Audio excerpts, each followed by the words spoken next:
কোরবানি যত বেশি হবে তত আমাদের সব দিক থেকে লাভ।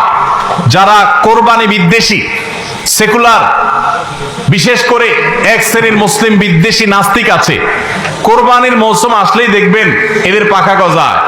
এরা দেখবেন গরুর প্রতি মায়া এত বেশি, এত দরদ, তারা বলে আরে এতগুলো গরু জবাই করে ফেলা হবে, এই গরুগুলোর ভিতরে প্রাণ আছে, কত নির্মমতা।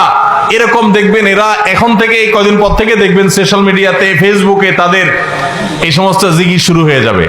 আছে না নাই? এরা আবার সকাল বিকাল বিফ ছাড়া, মাটন ছাড়া, অর্থাৎ গরু গোশত আর খাসি গোশত ছাড়া, মুরগির গোশত ছাড়া তাদের নাস্তাও চলে না। তাদের নাস্তায় থাকে হলো আপনার চিকেন স্যান্ডউইচ, তাদের দুপুরে থাকে হলো বিফ কারি, তাদের রাতে থাকে হলো গরুর কালাবুনা অথবা মাটন, ডাল খাসি। 3 বেলা গোশত ছাড়া চলে না। কিন্তু মুসলমানদের কোরবানি আসলে তাদের কি হয়? অ্যালার্জি ছাড়া চুলকানি শুরু হয়। আছে না নাই? এই জন্য এদের প্রতিবাদে কোরবানি আরো বেশি করে করবেন, কিন্তু সেটা আল্লাহকে খুশি করার জন্য যেন হয়। কারে খুশি করার জন্য হবে? আল্লাহকে খুশি করার জন্য। ভাইরা আমার, কোরবানি যত বেশি হবে আমাদের যেরকম সওয়াব হবে, আমাদের দেশের অর্থনীতিতে অনেক বেশি কল্যাণ বয়ে আনবে এই কোরবানি। কিভাবে সেটা? প্রতি বছর কোরবানিতে যে লক্ষ লক্ষ গরু ছাগল জবে হয়, এই লক্ষ লক্ষ গরু ছাগল এগুলো তো আসমান থেকে নাজিল হয় না, জমিন ফেড়ে বের হয় না। এক সময় ইন্ডিয়ান গরুর উপরে আমাদের দেশ নির্ভর ছিল। আলহামদুলিল্লাহ গত বেশ অনেক বছর ধরে আপনারা দেখেন যে আমাদের দেশীয় গরু দিয়েই আমাদের কোরবানির ম্যাক্সিমাম চাহিদা প্রায় পূরণ হয়ে যায়। ইন্ডিয়ান গরুর উপরে এখন আর আমাদের কোরবানি নির্ভর নয়। এই যে গরুগুলো উৎপাদন হচ্ছে, আপনি উত্তরবঙ্গে গেলে দেখবেন, আমি যাই বিভিন্ন সময়, সিরাজগঞ্জ যাবেন, পঞ্চগড় যাবেন, ঠাকুরগাঁ যাবেন, দিনাজপুর যাবেন, বিভিন্ন জায়গায় যাবেন উত্তরবঙ্গে, দেখবেন যে কৃষকরা তারা অনেকে গরু পালন করছেন। আমরা সুন্নাহ ফাউন্ডেশন থেকে যখনই কোনো বিধবাকে, কোনো গরিব অসহায় মানুষকে স্বাবলম্বী করার জন্য বলি আপনাকে কোন জিনিসটা কিনে দিলে আপনার ভালো হয়, আপনি সেটা দিয়ে উপার্জন করতে পারবেন। বেশিরভাগ বিধবারা, বেশিরভাগ অসহায় মানুষেরা তারা বলে একটা গরুর বাছুর কিনে দেন, একজোড়া ছাগল কিনে দেন, তাহলে এগুলো আমি সারা বছর বড় করব। এগুলো বড় করতে আমার কোনো ঝামেলা নাই। দোকানদারি করা অনেক ঝামেলার কাজ, চ্যালেঞ্জের কাজ, বাকি চলে যায়, টাকা তোলা যায় না, এগুলো সহজ। এই বাছুরটাকে আমি ঘাস খাওয়ায় বড় করব। কোরবানি মৌসুম আসলে এই 20,000 30,000 টাকা দিয়ে কেনা বাছুরটা আমি 70,000 80,000 টাকা বিক্রি করব, ডাবল হয়ে যাবে, আমার লাভ হবে। তাদের জন্য এটা সহজ। তো কোরবানির এই ইবাদতটা মুসলমানরা যেটা করেন এদেশে, এটার মাধ্যমে এদেশের আর্থসামাজিক উন্নতি হয়। লক্ষ লক্ষ হাজার হাজার কৃষকের, পশুপালনকারীদের তাদের উপার্জনের মাধ্যম হয়। কোটি কোটি টাকা, মিলিয়ন মিলিয়ন টাকার ডিলিংস হয়, লেনদেন হয়, যেটা জাতীয় অর্থনীতির চাকা এটাকে ঘোরাতে সাহায্য করে। কোরবানির এই ইবাদত এটা আমাদের অনেক গরিব অভাবী মানুষের পুষ্টির যোগান দেয়। আপনারা জানেন অনেক গরিব মানুষ আছেন কোরবানির মৌসুমে মন ভরে একটু গোশত খাইতে পারেন, সারা বছর গোশতের দাম এত বেশি, তো বেচারারা কিনে খেতে পারেন না।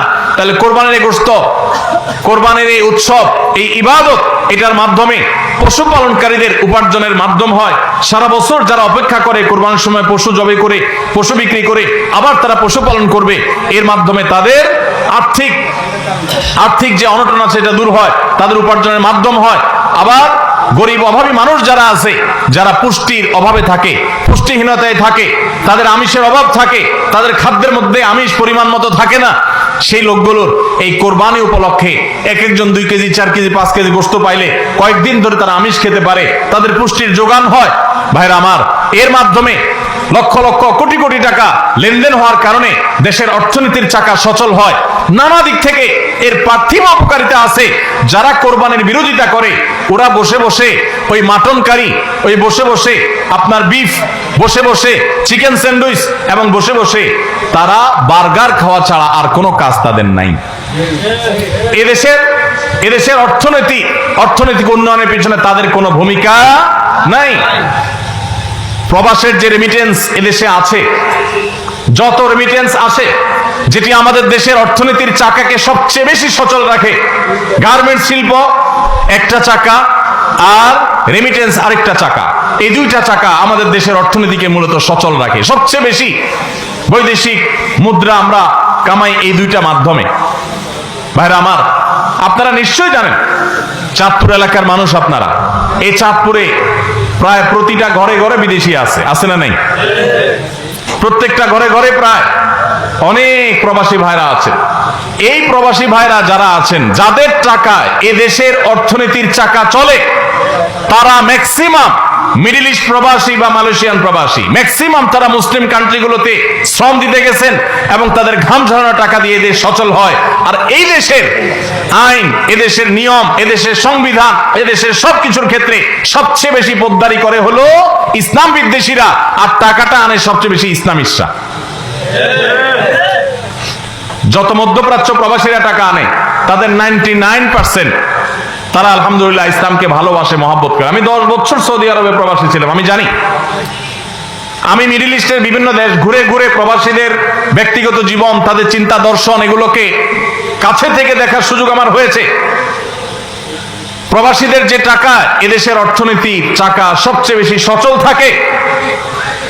আমি ইউরোপ আমেরিকায় থাকা প্রবাসী ভাইদের প্রতি শ্রদ্ধা রেখে বলছি, তাদের মধ্যে অনেকে আছেন যারা দেশকে ভালোবাসেন, কিন্তু ম্যাক্সিমামের অবস্থা হলো যে তারা যদি ওই সমস্ত দেশে একবার যেতে পারে, তাহলে দেশে জমি জমা, বাড়ি গাড়ি যা আছে এগুলো বিক্রি করে ডলার করে হুন্ডির মাধ্যমে নিয়ে যায়।